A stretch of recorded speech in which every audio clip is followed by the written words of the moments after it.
we've limited, they still are importing quite a bit of that oil. Ultimately, if China were completely with us on this, I think Iran would turn around and really would accept significant changes. But Senator, China has shown zero interest in reining in Iran's nuclear program over the last decade, and Russia as well. There's no hope of that happening. Our only hope is, as you said, the sanctions. There's now a move in Congress to increase the sanctions precisely because the current sanctions are the one thing that brought the regime into negotiations.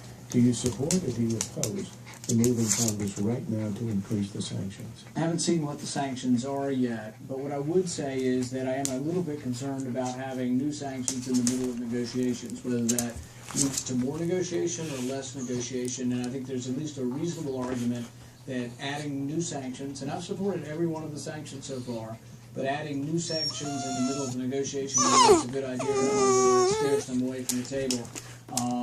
My goal is that I want the outcome to hopefully be one that's not war. I think we've had quite a bit of war in the last decade. I would like to have an outcome where Iran agrees not to create nuclear weapons, but at the same time we do it without having to have a war. Let me ask one last question, therefore.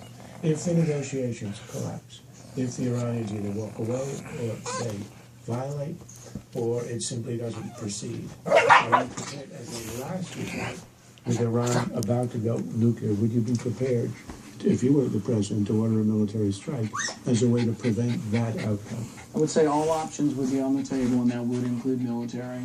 I would also be prepared to vote for more sanctions if we go away from negotiations and the negotiations fail. I think in the midst of negotiations, it's a mistake, though. George, yes, Charles' question in just a different way.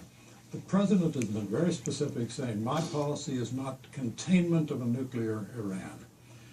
Would President Paul have the same policy that you